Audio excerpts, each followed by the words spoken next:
If I'm sitting by the campfire with you and you start talking about something and I connect with you about that in a First Amendment way that helps you understand, I didn't know I could do that, or I had the right to do that, or I never thought about that being part of the First Amendment, then I've connected with them in a way that is relevant to them in their everyday life.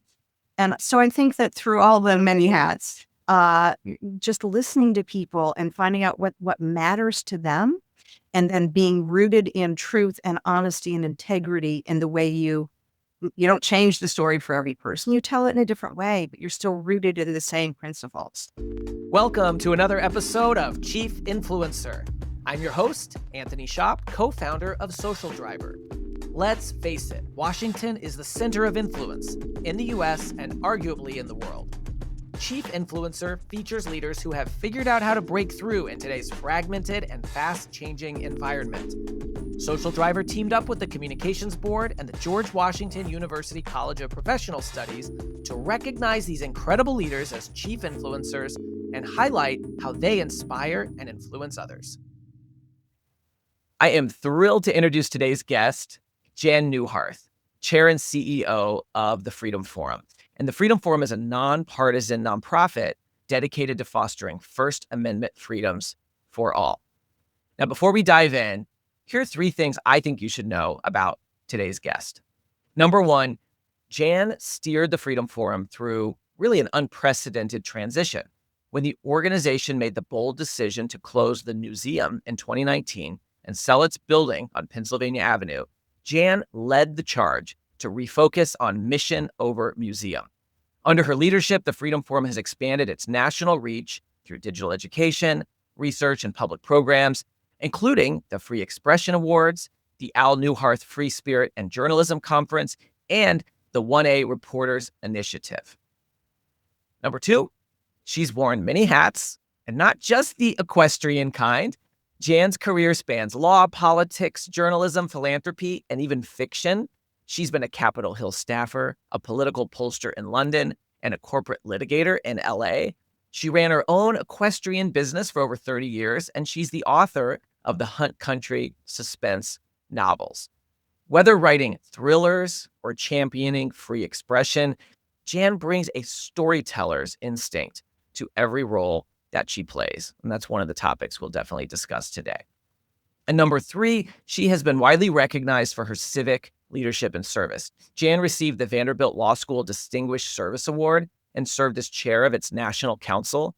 She's held leadership roles on numerous boards, including the Fallen Journalists Memorial Foundation, the Library of Virginia Foundation, and the National Constitution Center, organizations that, like the Freedom Forum, champion the values of free expression and civic engagement. And I've had the pleasure of seeing her in action as a thoughtful and engaging moderator at the Middleburg Forum, where she's interviewed leaders like David Rubenstein.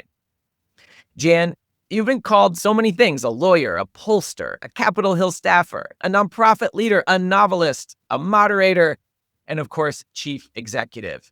Well, today we are thrilled to call you a chief influencer. Welcome. Thank you, Anthony. I'm thrilled to be here, and I'm thrilled to add that to my list of many hats I've worn over the years. I mean, it was really, I'd met you and knew you a little bit, but reading your background, I was just so fascinated by the different experiences you've had. And at the high level, some people may not see how they connect, but that storyteller element is definitely a theme that goes across your career. And so this is just the perfect way to share that with our community.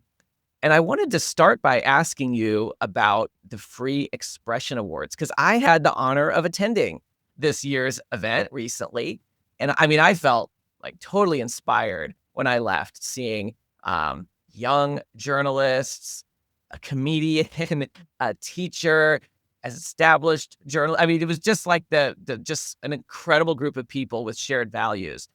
And I wanted to ask you, why do you think these awards matter now more than ever? And, were there any moments from this year's event that really captured that urgency or meaning for you, since you have been attending them for many years? 9 years. Next year will be our 10th anniversary. We're already looking for that. Oh, wow. So big miles. So many moments that I found inspirational. The criteria we use to select the honorees is individuals who have championed or celebrated free expression, the First Amendment in ways that inspired others, right? So we find their stories inspirational, and hopefully that is translated to the people that are in the room, in the audience, right? And it's not about what they've done. It is the fact that it's not about the underlying issues. It's about the fact that they have used their First Amendment rights in some way that inspired others to do the same. And I felt that in that room this year more than ever, I think. And maybe it's because we live in such a world now of people talking at each other rather than with each other. The constant, especially in Washington, red versus blue, left versus right. That no, all perspectives were represented that night in the room, in the audience, and among the honorees. But that wasn't what was front and center. What was front and center was this appreciation for their right to express themselves and exercise their First Amendment freedoms, regardless of the issue. And that's what the First Amendment's all about. That's what our work is about, is helping people understand you have the right to do this for whatever, within legal parameters, right? Whatever cause that you want to celebrate, or whatever freedom you want to exercise. And I really felt that night. I think that maybe one additional component this year is we had 51 high school students there. You mentioned the Neuharth Free Spirit and Journalism Conference. We've been conducting that conference annually in DC since 1999. And every year we bring a student from each state and one from the district. So the entire country is represented with these rising seniors, journalism students. And this is the first year we've included them in the Free Expression Awards. And I think having their energy in the room, their younger perspective, I think every honoree in their remarks referred to the fact that they were there. And just watching these 51 high school students absorb this and celebrate free expression, I think really added to the energy in the room and just the acceptance of, why are we all here? We're here to celebrate free expression. We're not talking about issues or, lobbying or talking at each other. We're here celebrating with each other. So that's what I think was most special this year of all the years. Yeah, I loved that you included those 51 high school seniors, and you're right, it shaped the evening a bit because the honorees all spoke to them in a way that, and had a message that was different than if they had not been speaking to them. So it did change the dynamic. And to me, it also added a really hopeful element when we think about journalism and other forms of, free expression and the First Amendment rights. It's easy to think of a bygone era in some ways, right? And sometimes people, like to think of Walter Cronkite and sort of the legacy of journalism, but really making the event future focused. And as a former college journalist myself, I thought it was really cool that you all decided to honor the Florida alligator, and that 4 of their staff came. And to hear one of those students say, people talk about journalism dying, but it's not. As long as there are stories to tell and people telling those stories, we're going to keep it alive. And I just thought that was paraphrasing, of course, but I just thought that was really inspirational to hear directly from a young person. It I think got the room really charged up. Agree. And every year, as we have these, the students continue to be optimistic about the future of journalism because they see the ability to invent it in new ways. And really, everyone's a journalist now, right, with a smartphone. It's not the traditional career path. But increasingly, they tell us that their parents don't really want them to go into journalism. Because as a career, mainstream media outlets are struggling. And so I think it is looking at it as a career for their children. It concerns them, but the students themselves just see the power of it and the importance of it. And that, as you say, is what gives me hope for the future. Yeah. Now, the event celebrates the First Amendment, and obviously, free expression is the title of the awards. And that's been consistent with the work of the Freedom Forum for so long. But also, things have changed. You led the Freedom Forum through a really profound transformation after the Newseum. And not everyone may know what the museum is or, about that transition. So I wondered if you could just share a bit about it. And especially, I'm just curious, what was the moment that you realized that the organization's future would have to look different? And how did you approach that transition to get where the organization is today? Sure. So the museum was a museum on Pennsylvania Avenue, uh, focused mostly on journalism, but also all aspects of the First Amendment. And the vision and mission of the museum was to help the public better understand the role of journalism. It opened in 2008, and even back in 2008, there was already this beginning of mistrust of mainstream media, and so really it was to tell the power of these journalists who risked literally their lives to bring stories to people, and it celebrated that, and also over the years tackled many tough issues, and was a convening place. And so we had 11 million visitors over the years that we were open, but it wasn't financially sustainable. So in 2019, we opened in April of 2008 on the cusp of the recession, and learned over the years that being a paid museum in Washington, D.C. was tough financially with this Smithsonian and all these wonderful free museums. So the tough decision was made that for Freedom Forum to be able to continue to do our work in meaningful and powerful ways, we needed to focus our resources elsewhere and in a more financially sustainable way. So the museum closed December 31st, 2019. Timing is everything in life, right? And that was on the cusp of COVID. So had we not made that decision and we're still open and struggling during COVID, it would have been a completely different transition and way of looking at the future. But we had time to plan. For many years, we looked at so many models that we could try to save the museum and the format that it was, or partnerships, and ultimately, as you say, decided to that we needed to close the museum on Pennsylvania Avenue and sell the building. So then what's next? So we went through a strategic review with a facilitator, spent a lot of time on it. What are our strengths? What have we done as an organization? Freedom Forum was founded in 1991. So at that point, we were, 25 years old.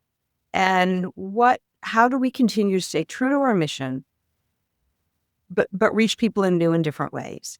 And prior to the museum, Freedom Forum had offices around the world, mostly focused on helping journalists in emerging democracies and just helping them with best practices around journalism, but convening people around the world as well.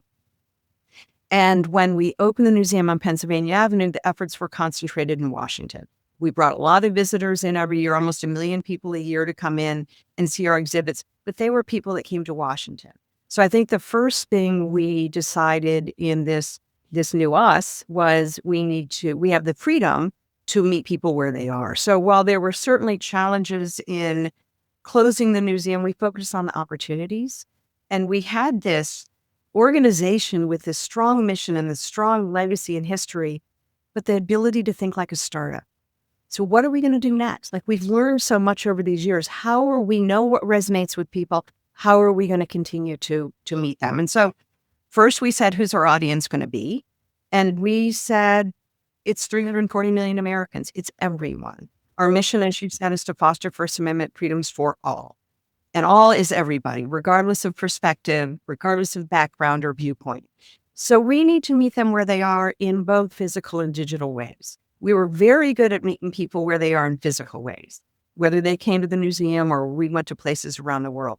Digital, we hadn't embraced so much because we didn't need to. So we set our sights on all Americans, and we're going to meet them in both physical and digital ways. And then COVID happened. And had COVID not happened, it would have been much harder for us to embrace the digital. But we, like everyone else, all of a sudden became digitally savvy, right? Like, we learned what Zoom was, and we had all our meetings remotely. And so that really forced us to jump in with both feet and say, how can we engage with people in the digital world? And we're still building on that, and we're still learning as we go. But that really was, I think that the timing of that turning point really helped us or forced us to be bold about what our future is going to be. So we've really built our digital team, and we continue to meet people in DC and other places. We're going to 5 college campuses this fall to talk to freshmen about their First Amendment right. And this has been embraced by the universities and by the students. We want to talk to them and educate them before there becomes an issue. So freshmen coming into a public university learn, what First Amendment rights do you have? And we help them embrace those and encourage to exercise them. But what First Amendment rights, what rights are not covered by the First Amendment is also important, right? You can't take over the admin building. You can't do an encampment lawn and block access to classes. So that's why I think it's embraced by the administration and the students. Let's learn about this before the heated moment around some issue. So we continue to look for opportunities about how we can do that. How can we go around the country? 340 million people is a lot. It's going to take us a long time to reach them all. But, one by one, individual engagement and, as you say, storytelling to people to help them make these freedoms relevant is what we decided our focus would be. And so that's the path we're on. That's wonderful. And one of the lessons I sort of hear from you as a leader is that these challenges that you encountered, the timing of them sometimes turned into opportunities, right? Like using COVID as an opportunity to deepen the way that you engage digitally. And that's just such a, great way of looking at things. And sort of when you have the view of hindsight, you can sort of see that those challenges you're going through in the moment, actually there was a reason for them. And I want to ask around that, this idea of influence. We have to influence big audiences in some cases. You all are focused through the work that you do to reach all Americans. Mhm. But sometimes to get there, you have to influence on the inside, your stakeholders, your board members. And it just occurs to me, making the decision to shift the focus of the Freedom Forum and get people on board. People don't like change generally, and to get people on board with this big shift, that must have been difficult. And I just wonder if you could share any lessons that you learned about influence. Obviously, as the leader and you had a team of other people, you were able to successfully influence folks. This is the new direction you're going to go in, and it's been a big success. But, I'm sure that not everybody just saw that future that you saw because they were used to one thing. They were used to having this building on Pennsylvania Avenue. So I don't know, what have you learned about just influence to get people where they need to go, even though I know a lot of people just don't like change? I think you have to start by listening. So we talked to our key stakeholders, we talked to our trustees, we listened to them, we heard what meant so much to them about the museum, tried to take the good parts of that from the mission that we could carry forward, listen to what they were afraid of by it closing, what made them sad. And I think to be a good influencer, you have to listen before you can talk to someone and try to get them on board with your vision, right? So we spent a lot of time doing that, and not everyone was on board. But here's what I think. I think they appreciated the process. The process was very long and very, very thoughtful. And it wasn't just me. It was our team of senior leaders, and it included some trustees that went through this strategic review for days and weeks, where we had a facilitator that really asked us very, very hard questions. And we didn't all align, but we talked through it together. I'm very much a collaborative leader. I want to learn from others. I don't want people to just say, what do you want? Okay, I'll do it. Or yes, I learn from them every single day. And so by going through this, what was really hard decision, but also, as you say, a great opportunity, going through it together and working through it together, I think we all had some ownership in it. And even if it didn't end up exactly the way someone would have envisioned it, they were part of the process. And I think that was the most important thing that really, and we continue to do that. We have a wonderful board of trustees, and they're there to give us their strategic advice and their wisdom and to ask the hard questions. And then hopefully to say, okay, I understand and I'm on board. But we want them to ask the tough questions. And I think that process was really important. I think anyone who influences, right, you've got to figure out what it is people want, listen to them, and then talk to them in a way that incorporates that. Yeah. I think that's such great advice about the process piece. You can get to the same result, but the process can make a big difference at the end of getting to that same result of how people feel about it and whether they're on board or not. And just the methodical approach that you took, I think, is something that we can all think about and learn from. So we've talked about the evolution of the Freedom Forum, but your mission has stayed really consistent. And there was a wonderful video about the legacy of the Freedom Forum at your event recently, and talked about your father, Al Neuharth's vision and his background. And I wonder if you could just talk a little bit about how you continue to honor that legacy, and maybe even just share a bit more about that background for folks who aren't even aware of the legend who is Al Neuharth, and sort of how all this came to be. Sure. So my father was a journalist his whole life. He joined a Gannett newspaper company when it was fairly small, and as rose up through the ranks and became CEO, and was built into the largest newspaper chain in the country. And when he was late 50s, early 60s, approaching retirement, he had this vision to start this newspaper called USA Today. And it was bold because he'd done everything in his career in journalism and kind of could have coasted into his retirement years. But he had this vision that we needed the nation's newspaper. We needed a newspaper that served the people and in new and different ways. And so they invented color. They brought color to newspapers, which now all newspapers have color, right? But they were black and white then. So they introduced color. They used satellite technology, which was cutting edge back then, 82 at launch, to deliver it. Oh, and Gannett was uniquely situated because they had newspapers around the country. So they could deliver it by satellite to the printing presses of the local papers and then have it delivered on your doorstep in the morning. And that hadn't been done before. They had short stories and they had bullets. And so it was packaged in a very different way. But his vision was the newspaper is for the people. That newspapers or media companies should not tell people what to think or, what to believe. You give them the news, the facts, without opinion, and you let them decide. Like, people are smart. They never endorsed a presidential candidate. They didn't want to tell people who to vote for. They wanted to give people the information and let the people decide. So he loved this country so much. He was from South Dakota and, the good patriotic Midwesterner, and just loved the United States and everything about it. And so giving the country the nation's newspaper meant a lot to him. And then when he retired from that and founded Freedom Forum, it was very much the same. The First Amendment's for everyone, all 340 million Americans, everyone in America.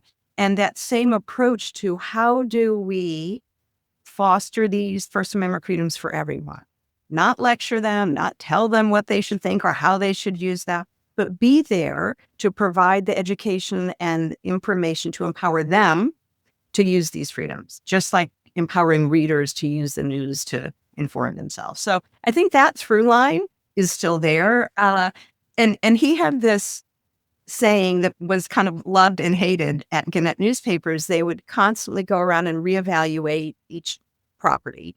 And his saying was, you should always look at it to preserve the best and improve the rest. And that was how he constantly looked at life and everything. What can we do better? Like, not just, we have a lot of readers, everything's good, let's just stay like this.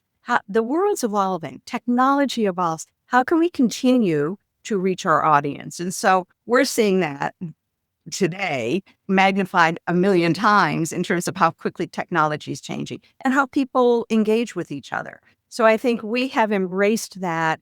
Don't just think this works. Every year for the Free Expression Awards, well, how can we do it differently? Who do we reach? How do we amplify this in other ways? So there are so many opportunities, but also it's challenging to pick which are the right ones, right? So we constantly kind of keep that, preserve the best and improve the rest mentality as we look at how we can continue to stay true to our mission, stay true to our values, but evolve in the ways that we can engage with our audience and reach people. Do you use that phrase with your team? Yes, we do. That's great. I love that. And I could see people embracing it, but to your point, sometimes people going, oh gosh, because it's always trying to push to do more and improve. But you have to, don't you? Because things are changing so fast. Yeah. I think that, you talked about the launch of USA Today, and particularly for younger folks, they may not realize what a huge deal that was. I mean, you mentioned the satellite technology. You couldn't get the New York Times everywhere in America. You couldn't see the national stories. You could only get your local paper, and having this national paper that was everywhere. But on top of that, that was designed to be digestible for everyone, with color, with sports, with, bite-sized content. I mean, it was such a game changer in the media landscape. And for folks who, grew up in the digital era, they wouldn't necessarily think of the launch of a newspaper being such a game-changing thing. Right. But it was. Someone said to me at your event, we were talking, and he said, Al Neuharth was kind of like the Mark Zuckerberg of his day, Right. because of how he really democratized news in that way. And so it was a huge deal. And now you're taking the lessons from that to how do we get the message out about free expression and the First Amendment across America. And you have some really incredible initiatives at the Freedom Forum, like the 1A Reporters Program and this campus pilot that you mentioned you're going to be launching on 5 college campuses. And I wonder if you could talk a little bit about the potential that you see in these types of programs to shape how all Americans engage with the First Amendment, particularly in today's climate. Sure. So we're really excited about the 1A Reporters First Amendment. We are short form for First Amendment is 1A. So our First Amendment reporters that we now have at USA Today and 4 other papers around the country are there to write exclusively stories about the First Amendment in their community. And there are a lot of them, whether it's the town council meeting or whatever it is, so many First Amendment stories. And as you said at the beginning, storytelling is so inspirational and informative and such a great way to connect with and meet people. So we have these reporters, and we have our experts at Freedom Forum that can help educate them about First Amendment rights. And these issues aren't easy. And so there is a resource for them, and they are there to help tell this story of the First Amendment in ways that are relatable to people and make it personal. And that's what we try to do with all of our work. It's interesting. We know that we do an annual survey every year called Where America Stands that surveys Americans about their knowledge of and attitude towards the First Amendment. 96% of Americans say they know the First Amendment. They know what it is. They understand it. Less than half of them can name the 5 freedoms. They don't really know it. And they may not even know that it protects any of free speech is by far the most known, followed by freedom of religion, press, some people know, and petition and assembly, very few people know. Assembly more in recent years because people have started exercising their powers of assembly more. But so how do you don't want to lecture them. Here is this thing called the First Amendment. That's somewhat off-putting to people because immediately they think, I don't know what that is. It sounds like school.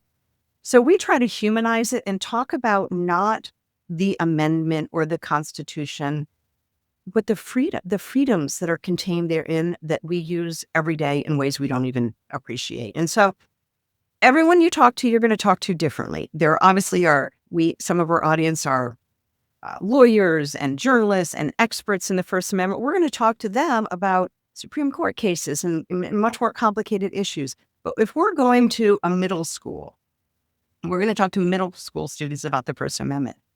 We might talk about Mary Beth Tinker, who, is a middle school student. She and her brother wore black armbands to school to protest the Vietnam War, and they were suspended. And it went all the way to the Supreme Court, and it was, broke First Amendment jurisprudence and created the concept. From that case came the concept, you don't shed your constitutional rights at the schoolhouse gate. And she, to this day, still comes and talks to students. And it's so empowering to them to think, wait, I'm in middle school. This person was in middle school and she wore this armband to express her belief and was suspended. Didn't just go home and take off the armband.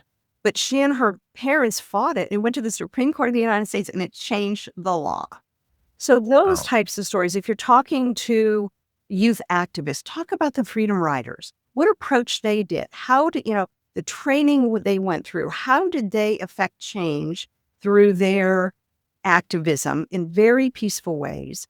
And what can we learn from that? So we try to humanize it as we're talking to people about these rights. And then we also often don't even talk about speech or religion or press. Like, talk about the right to read the books you want or listen to the songs you want. Like, make it human. The things that we do every day that we don't think, when I got up this morning and, watched the news and read the paper, was I sitting there saying, thank you, First Amendment, for the right of, freedom of the press? No, but I appreciate it. And so it's just raising awareness of these things that we take for granted. And that's the approach through the storytelling and making it personal that we find is the most effective and what we lean into the most. This episode is brought to you by the George Washington University's College of Professional Studies. With in-person and online programs ranging from master's degrees in public relations strategy to certificate programs in digital communications, GW offers more than just the credentials to help working professionals get ahead. It prepares them to be leaders in their field. Check out cps.gwu.edu for more information.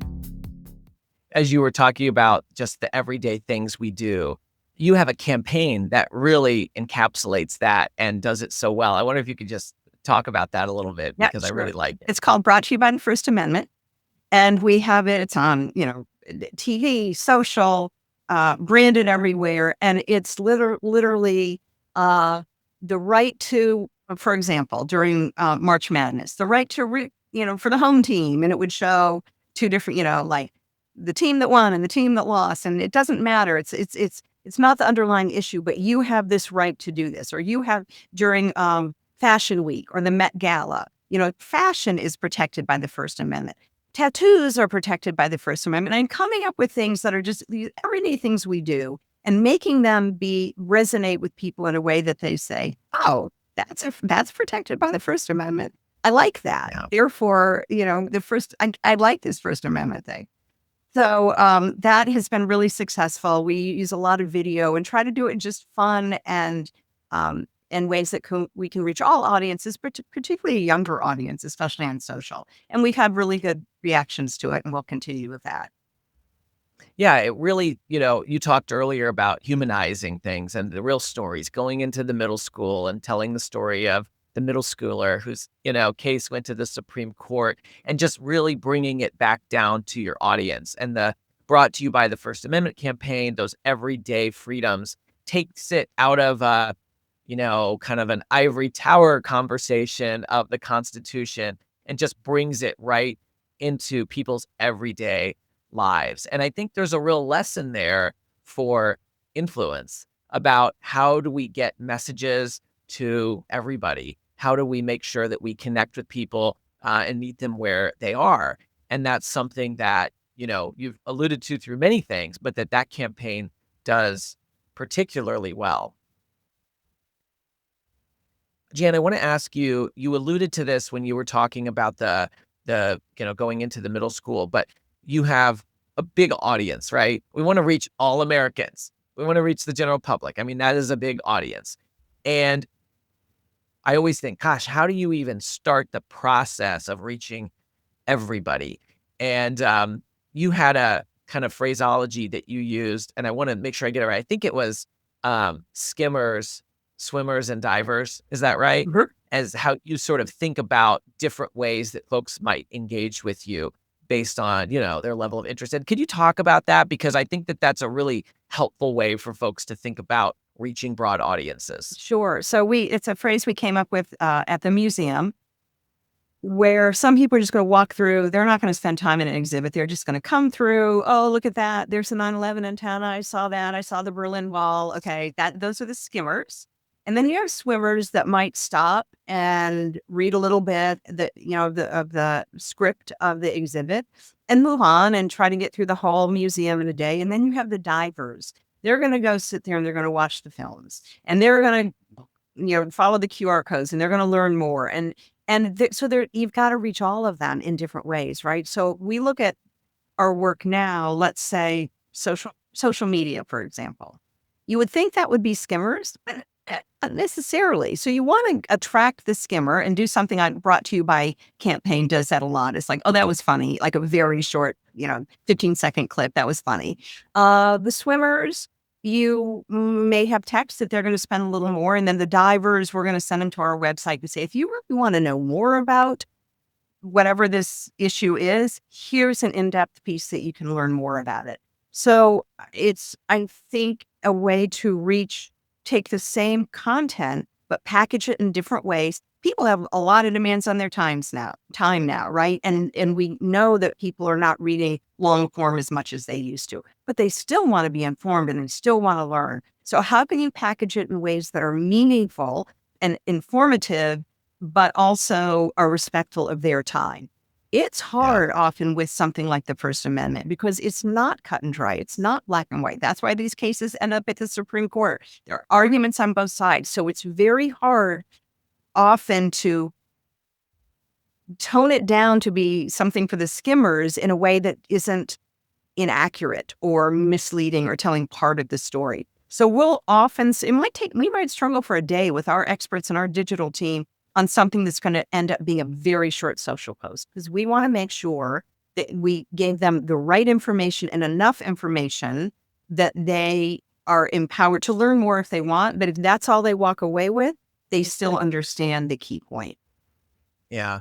And one of the things I really like about how you all have done that at the Freedom Forum is, I can go to your TikTok account and I can see these really accessible videos, vertical videos that are TikTok style that explain, do you have the freedom to put whatever you want in your music lyrics? And there's a specific court case, and the commentator on that dives into it, and you can just learn in a really quick and entertaining way. But then I can also go to the website, and some of the biggest issues in the news today that have to do with the First Amendment, you have this really great, trusted, neutral, expert-driven deep dive on. And so it sort of leads you there. And I think you must think a lot about, just like the legacy of, this organization going back to Gannett and USA Today.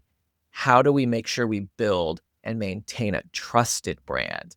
Because we want to be a trusted resource on the First Amendment. And how do we do that through, yes, our experts in long form content, but how do we maintain that trust when we're creating bite-sized content? And you said, even for social media posts, you're bringing your experts in to make sure that, you do it in the right way. But do I have that right? I mean, is just really maintaining that trust an important part of what you have to focus on as a leader to make sure that the brand is one that all Americans look at and know is going to be reliable when they look for information about? 100%. 100%. I think influence in general is rooted in expertise, right? You're going to listen to someone because they're an expert in something, or they're going to tell you something you didn't know.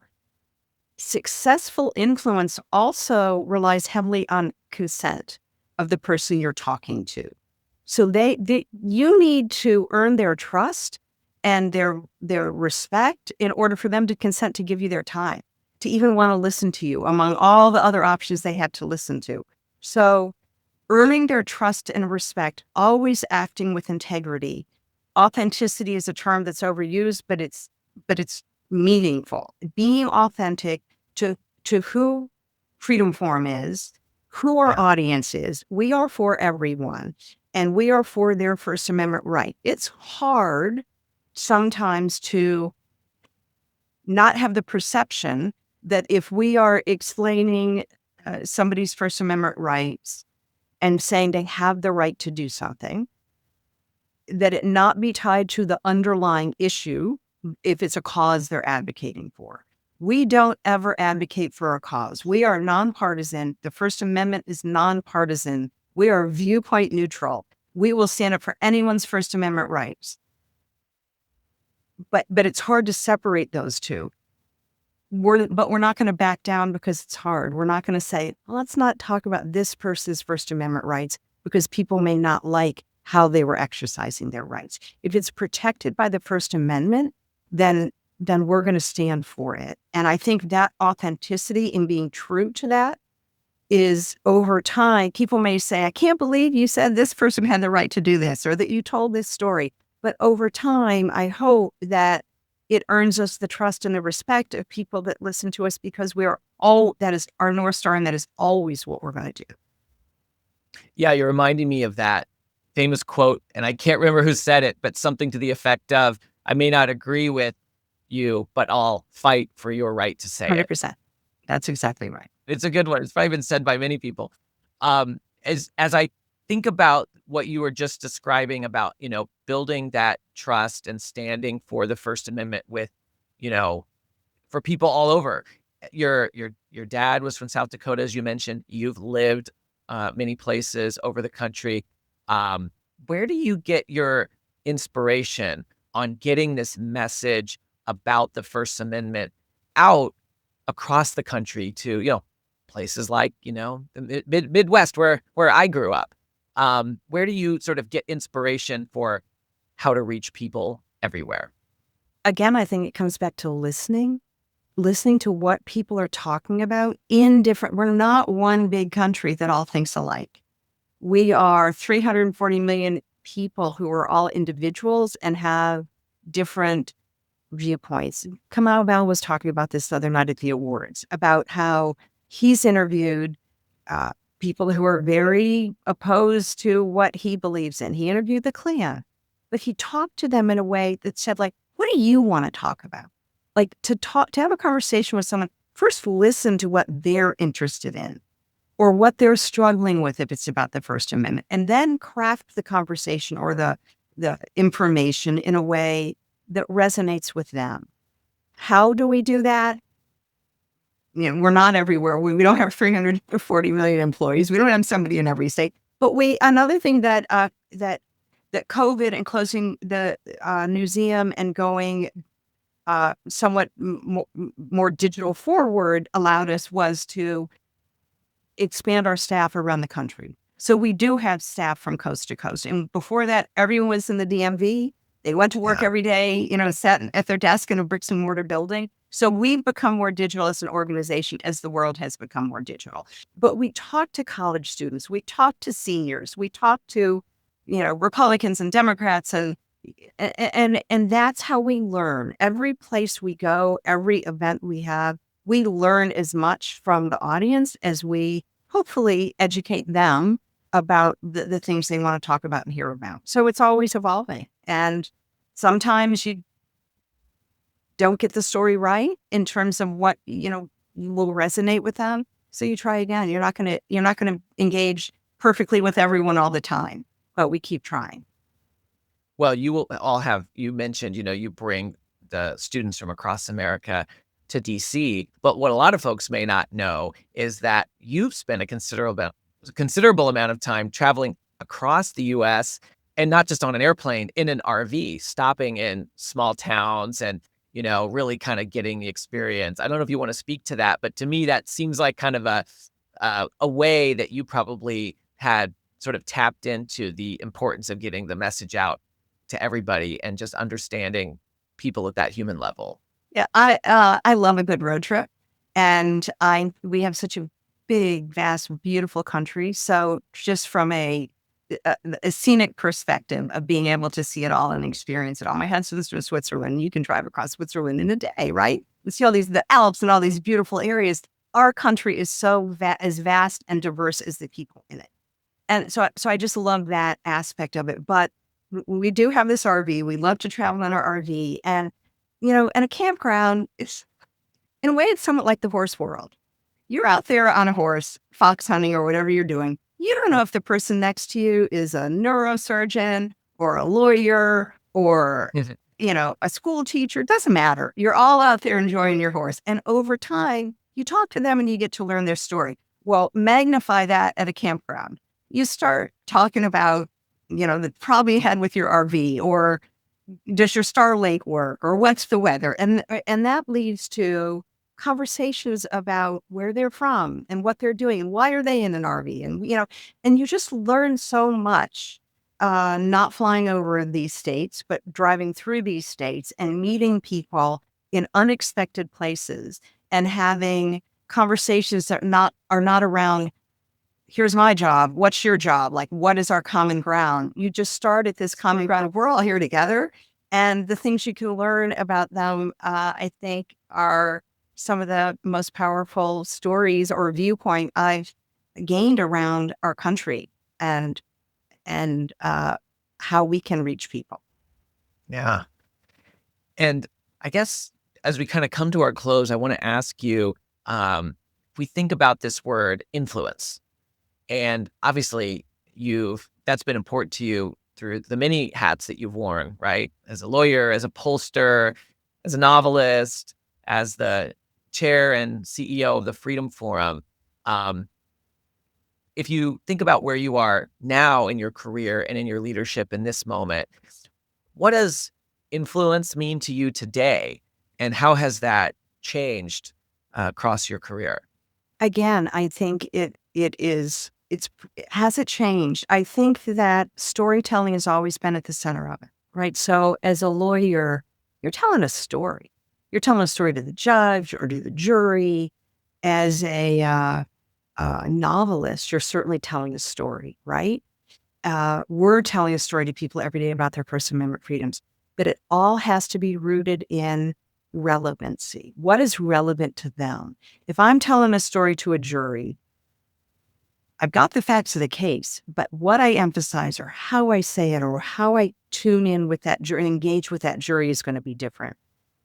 It certainly is a novelist. It's the hardest job as a novelist because you think you're making things up, but they have to feel true, right? Novelists ask their reader to suspend disbelief, but in order to get them to do that, it has to be rooted in truth. So you have to be accurate about the things people know in order to get them to suspend disbelief and go on this journey with you to believe this fiction that you've created. In our reaching people every day, I think it's the same thing. Like, start with what is relevant to them. What matters to them? What matters to you? Are you religious or are you not? Or we advocate for religious freedom under the First Amendment, but that also means being free from religion, right? So it's finding out what is it that someone either doesn't know about or is struggling with or wants to know more about, or maybe didn't know they wanted to know more about. But if I'm sitting by the campfire with you and you start talking about something and I connect with you about that in a First Amendment way that helps you understand, I didn't know I could do that, or I had the right to do that, or I never thought about that being part of the First Amendment, then I've connected with them in a way that is relevant to them in their everyday life. And I think that through all the many hats, just listening to people and finding out what matters to them, and then being rooted in truth and honesty and integrity in the way you don't change the story for every person. You tell it in a different way, but you're still rooted in the same principles. Yeah, 100%. I think for me, a theme of this conversation, what you shared today, Jan, and just, having spent a little bit of time researching you, you kept coming back to listening.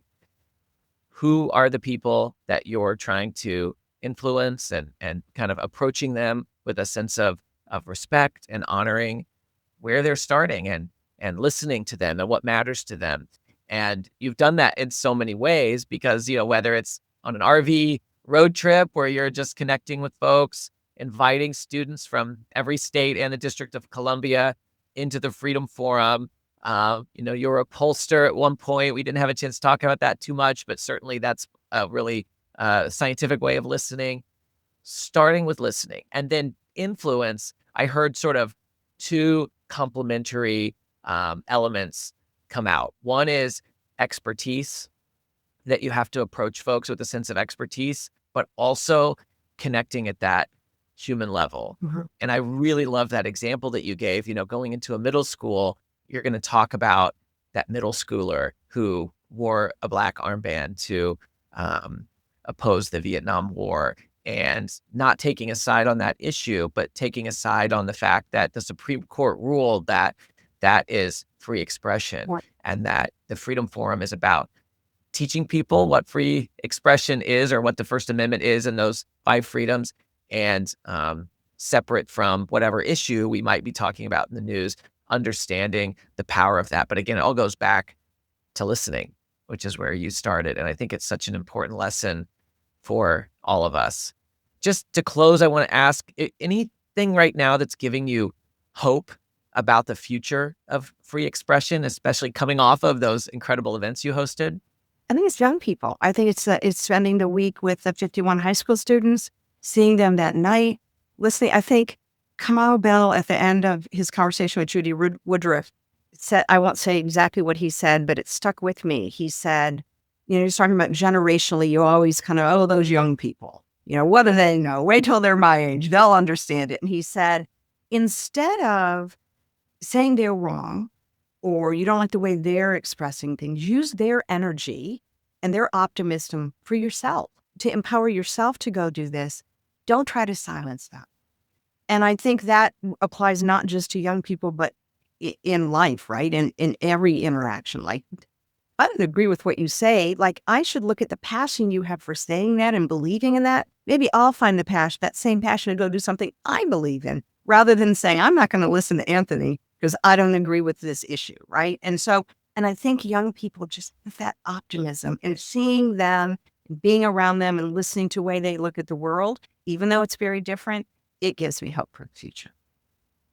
I agree. And I left that event so hopeful, having met some of the high school students, but also seeing those college students on stage as champions of, the power of the press, and thinking to myself, was I that courageous when I was a student journalist? I just was really inspired by them and what they were doing.